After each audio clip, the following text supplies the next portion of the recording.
Hello friends, आपका स्वागत है डिफेंस एंड स्ट्रेटेजिक स्टडीज में। आज के इस वीडियो में हम बात करेंगे भारत के पहले tri service special operation division के बारे में। तो चलिए शुरू करते हैं।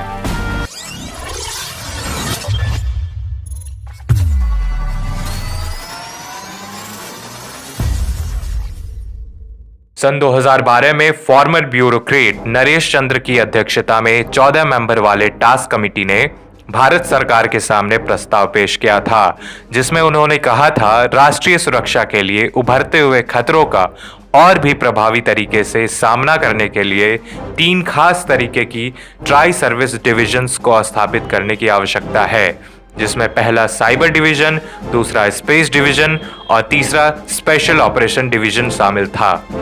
इनको स्थापित किए जाने का प्रमुख उद्देश्य था कि इंडियन आर्म फोर्सेस की तीनों सर्विसेज के एक्सपर्ट्स संयुक्त रूप से मिशन पर काम करें। इस स्पेशल ऑपरेशन डिवीजन का पूरा नाम armed forces special operation division यानी एफसॉड है, जो अमेरिका की स्पेशल ऑपरेशन कमांड की तरह कैपेबल है। इस स्पेशल ऑपरेशन डिवीजन को इंटीग्रेटेड डिफेंस स्टाफ यानी कि आईडीएस के तहत रखा गया है, ताकि जो स्पेशल ऑपरेशंस के दौरान एक तनाव बना रहता है वो इंडियन आर्म्ड फोर्सेस के तीनों आर्म्ड फोर्सेस के बीच बराबर और तालमेल के साथ आए, क्योंकि इंडियन आर्म्ड फोर्सेस के तीनों स्पेशल फोर्सेस यानी कि पैरा, मार्कोस और गरुड़ अलग अलग तरीके से कार्य करती हैं, लेकिन इस स्पेशल ऑपरेशन डिवीजन में तीनों एक साथ काम करेंगी और इनकी ट्रेनिंग भी एक साथ ही होती है।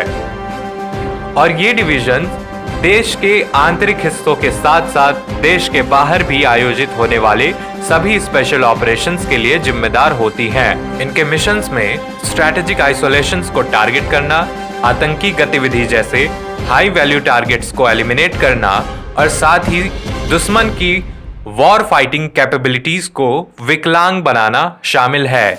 इस डिवीजन में इंडियन आर्म्ड फोर्सेस के तीनों फोर्सेस से सबसे बेस्ट कमांडोज लिए जाते हैं, लेकिन इसमें सबसे अधिकतर कमांडोज इंडियन आर्मी के पैरा स्पेशल फोर्सेस से लिए जाते हैं। इस डिवीजन के पूरी तरह से स्थापित होने के पश्चात इसमें 3000 कमांडोज शामिल होंगे और इस डिवीजन को एक और खास उद्देश्य के साथ बनाया गया है, और वो ये है कि जो हमारे इंडियन आर्म फोर्सेस के तीनों स्पेशल फोर्सेस हैं, यानी आर्मी की पैरा स्पेशल फोर्स, एयरफोर्स की गरुड़ और नेवी की मार्कोस, इन तीनों की फुल पोटेंशियल अभी भी बाहर नहीं आ पाई है, क्योंकि अलग अलग काम करने के कारण इनके मिशंस आपस में डिवाइड हो जाते हैं। और इसीलिए नरेश चंद्र की कमेटी ने यह फैसला लिया था कि इन तीनों के कमांडोज एक साथ मिलकर बड़े से बड़े ऑपरेशंस और एंटी टेररिस्ट मिशंस को अंजाम दे सकें। और इस डिवीजन में जितने भी कमांडोज हैं सभी को खास तरह के वेपनरी से लैस किया जाएगा, जिनमें एडवांस गन्स के साथ साथ sniper rifles, hi tech submarines, special communication system, thermal sight, helicopter और ऐसे सारे जरूरी इक्विपमेंट से ये लैस होंगे। यानी कि एफसॉड किसी भी प्लेटफॉर्म पर किसी भी मिशन को अंजाम देने में सक्षम होगी, यानी कि हवा, पानी और जमीन हर जगह।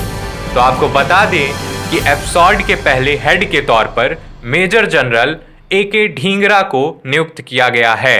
बाकी आप खुद ही अंदाजा लगा सकते हैं कि जब भारत की तीनों सबसे बेहतरीन स्पेशल फोर्सेस एक साथ काम करेंगी तो भारत की एफसॉड कितनी खतरनाक होगी, क्योंकि शायद ही कोई ऐसा होगा जिसने पैरा, मार्कोस और गरुड़ स्पेशल फोर्सेस के बारे में ना सुना हो। तो यदि आपको इंटीग्रेटेड डिफेंस स्टाफ के तहत आने वाले बाकी दोनों डिविजन्स के बारे में जानना हो तो इनका लिंक इस वीडियो के डिस्क्रिप्शन में या आई बटन में मिल जाएगा। तो हमारे आज के एपिसोड में इतना ही। अगर इस वीडियो को लेकर आपका कोई सुझाव हो तो कमेंट बॉक्स में शेयर करें, और अगर आपको ये वीडियो पसंद आई हो तो लाइक करें और अपने दोस्तों के साथ शेयर करें। और अगर आपने अभी तक इस चैनल को सब्सक्राइब नहीं किया है तो अभी सब्सक्राइब कर लें और बेल आइकन दबाना ना भूलें। धन्यवाद।